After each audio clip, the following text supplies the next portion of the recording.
Hi all, welcome to my channel. నేను నా nature. నేను ఈరోజు మీకు ఒక శివాలయాన్ని చూపించబోతున్నాను. మహాశివరాత్రి సందర్భంగా నేను ఒక శివాలయాన్ని సందర్శించానండి. ఇది రైల్వే కోడూరుకి దాదాపు ఒక 8 నుంచి 10 కిలోమీటర్ల దూరంలో ఉన్నటువంటి కమ్మపల్లి బొమ్మవరం మార్గంలో ఉంటుందండి. చాలా అద్భుతంగా ఉంటుంది ఈ గుడి. ఎంతో విలువైన రాతి శిల్పాలతో నిర్మించిన ఒక అద్భుతమైన గుడి ఇది. చుట్టూ పొలాలు ఉంటాయండి, మధ్యలో ఒక కొండ ఉంటుంది. ఆ కొండపైన మహాశివుడు వెలిసి ఉన్నాడండి ఇక్కడ.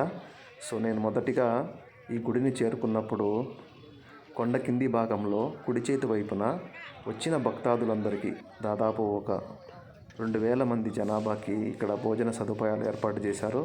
అన్న ప్రసాదాలు అందరికీ అందించి వాళ్ళకి ఎంతో సంతృప్తికరమైన దర్శనం కలిగించే విధంగా ఇక్కడ యాజమాన్యం కానీ అక్కడ ఉన్నటువంటి ఆర్గనైజింగ్ కమిటీ వాళ్ళు కానీ చాలా అద్భుతంగా చేశారండి ఇక్కడ. నాకైతే పులిహోర చాలా బాగా నచ్చింది ఇక్కడ. మనము ఈ గుడి గురించి, ఆ గుడిలో దేవుడి గురించి, అక్కడ మహాశివరాత్రి సందర్భంగా జరిగిన ఆ కార్యక్రమం గురించి ఈ వీడియోలో చూద్దాం. ఇంకో విషయం ఏంటంటే, నాకు బెల్లం పాయసం చాలా ఇష్టం అండి. ఇక్కడ పాయసం అయితే చాలా చాలా చాలా బాగుంది. ఇప్పుడు ఇక్కడ చూడండి, ఇక్కడ అందరూ కూడా అన్నప్రసాదాలను స్వీకరించి ఆ స్వామివారిని దర్శించుకొని ఎంతో సంతోషంగా వెళ్తున్నారు. ఇప్పుడు మనం కొండ మీద చూడొచ్చు, ఇది కొండ పైన అనమాట. భక్తులందరూ కూడా గుడి లోపలికి దర్శనం కోసం వెళ్తున్నారండి, క్యూలో ఉన్నారు. చూసారంటే ఇంత ముందుగా చెప్పినట్టుగా చుట్టూ పొలాలు ఉంటాయి. చాలా చల్లటి గాలి చాలా బాగా వీస్తుందండి ఇక్కడ. చూసారంటే ఇక్కడ షామియానా వచ్చిన భక్తులందరికీ కూడా కొబ్బరికాయ కొట్టే ఆ ప్రాంగణం అంతా కూడా చల్లగా పందిళ్ళు వేశారండి. ఇక్కడ చూసారంటే గుడి లోపలికి వెళ్ళడానికి ఒక పెద్ద క్యూ అయితే ఉంది. మహాశివరాత్రి సందర్భంగా జనాభా తాకిడి ఎక్కువగా ఉండడం వల్ల జనాభా అంతా కూడా ఇలా వెనక వైపు నుంచి గేటు ద్వారా గుడిలోకి ప్రవేశిస్తున్నారండి. ఇది ఎడమ చేతి వైపున ఈ దారి ఉంటుంది గుడిలోకి వెళ్ళడానికి. ఇదంతా గుడి వెనుక భాగం అండి. గుడి ఎడమ వైపు నుంచి దారి తీసుకొని గుడి లోపలికి వెళ్తారండి. తర్వాత దర్శనం చేసుకొని కుడివైపు నుంచి ఇంకొక దారి ఉంటుంది, ఆ దారి గుండా బయటకు వచ్చేస్తారంట జనాభా ఇక్కడ. ఇది చూసారంటే గుడి పై భాగాన చూడండి, ఈ గాలి గోపురం అంతా కూడా చాలా అద్భుతంగా ఉందండి. ఇదంతా కూడా ఒక అద్భుతమైన విలువైన రాతిని తీసుకొని వచ్చి ఇక్కడ గుడిని చాలా అద్భుతంగా నిర్మించారండి. ఇక్కడ మీరు చూసారంటే ధ్వజస్తంభం కూడా ఒక రాతి విగ్రహం అండి, చాలా అద్భుతంగా చెక్కబడిందండి. శిల్పులు ఎవరైతే ఉన్నారో ఈ రాయి చెక్కిన వారు ఒక మంచి కళా నైపుణ్యం కలిగిన వారుగా నేను గమనించానండి. ఇక్కడ చూసారంటే కొబ్బరికాయలు కొడుతున్నారు దేవుడికి ముందు వైపున. చాలా అద్భుతంగా ఉందండి. అక్కడ చూడండి, మన హైందవ సంస్కృతిని ఉట్టిపడే విధంగా మన హైందవ పతాకం గుడి వైపున, గుడి పైన ఎగురుతుందండి.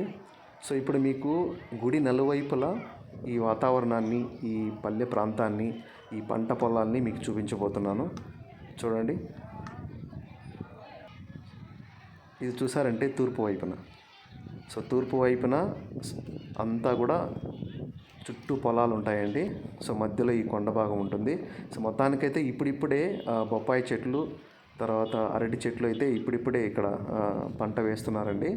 దానివల్ల మీకు అంతా కూడా క్లియర్గా కనిపిస్తుంది ఇక్కడ. ఇది గుడి పైకి రావడానికి రహదారి అనమాట.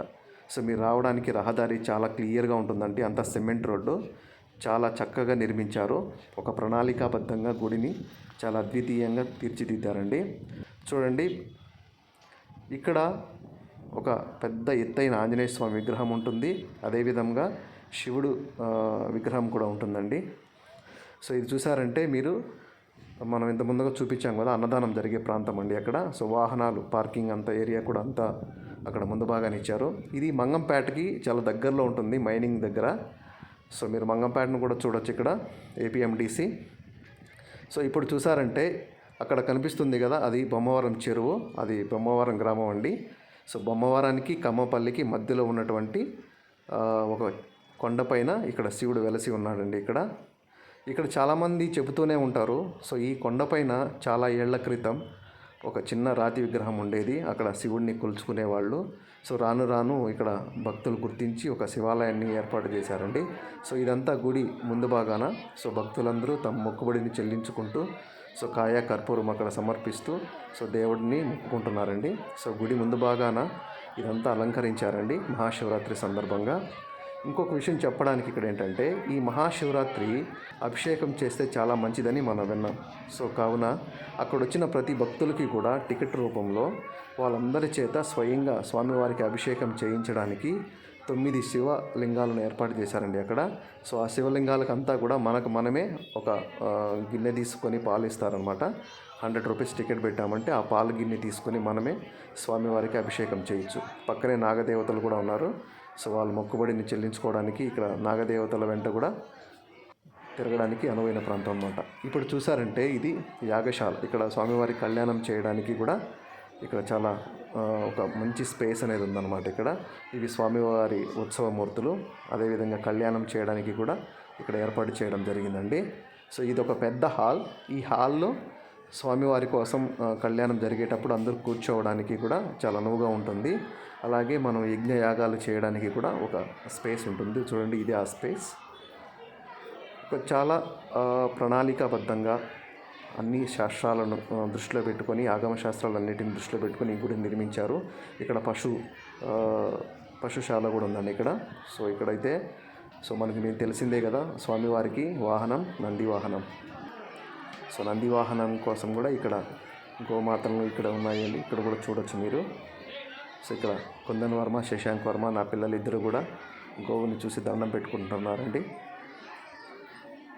ఇకపోతే గుళ్ళకి వెళ్దాం మనం. సో గుళ్ళో వచ్చేసి దర్శనం చేసుకోవచ్చు. ఇక్కడ స్వామివారి ముందు భాగాన నందీశ్వరుడు ఉన్నారు. సో నందీశ్వరుడికి మనం చెవిలో చెప్తే ఆ కోరికలు డైరెక్ట్గా శివుడికి చెప్పినట్లుగా మన సాంప్రదాయం ప్రకారం మనం విన్నాము. సో ఇక్కడైతే చూడొచ్చు స్వామివారిని. సో లోపల స్వామివారు ఉన్నారు. చాలా అద్భుతంగా ఉంటుందండి. స్వామివారిని చూసారంటే మనకి ఒక రకమైన సంతృప్తి, ఆనందం కలుగుతుందండి. అంత అద్వితీయంగా ఉంటాడు స్వామి లోపల. సో ఇక్కడ ఆ స్వామి కాకుండా పక్కన ఇంకొక స్వామి, ఆ ఆలయ ప్రధాన అర్చకులు కూడా ఇక్కడ అందరికీ అక్షింతలు చల్లి వాళ్ళకి ఆశీర్వాదం కూడా ఇస్తున్నారండి. చూడొచ్చు మీరు ఈ వీడియోలో. ఇక్కడ శశాంక్ వర్మ, నా చిన్న కొడుకు నందికి తను బాగా చదువుకోవాలని, చదువు బాగా రావాలని చెప్పి, తన మంచి స్థానానికి వెళ్ళాలని చెప్పి చెవులో చెబుతున్నాడు. సో ఇక్కడ నేను కూడా స్వామివారికి నాకు కావాల్సిన కోరికలు కూడా కోరుకుంటున్నానండి. సో నెక్స్ట్ చూడండి, ఇప్పుడు మీకు స్వామివారిని దర్శనం చూపిస్తాను, సాక్షాత్తు స్వామివారిని చూపిస్తాను. ఈ వీడియో చివరిలో మీరు స్వామివారిని దర్శించుకొని మీరు కూడా ఆ స్వామివారి ఆశీస్సులు, కృపా కటాక్షాలు పొందుతారని నేను ఆశిస్తున్నానండి. సో మీరు చూసారంటే ఇక్కడ చూడండి, ఇక్కడ నేను చెప్పాను కదా 100 రూపీస్ ఇచ్చినామంటే మనకి ఒక పాల చెంబు ఇస్తారు. ఆ పాలు తీసుకెళ్ళి అక్కడ 9 శివలింగాలు ఉంటాయన్నమాట. ఆ శివలింగాలన్నిటికీ కూడా మనం అభిషేకం చేయొచ్చు అనమాట. చూడండి మీ ముందున్నవే అవన్నీ కూడా శివలింగాలు. ఇప్పుడు సాక్షాత్తు స్వామివారిని మీరు చూడొచ్చు. మీరు చూసారంటే స్వామివారి త్రినేత్రం తెరిచినట్లుగా ఇక్కడ స్వామివారు మీకు దర్శనం చూడొచ్చు. ఇక్కడ చూడండి ఎంత అద్భుతంగా ఉందో.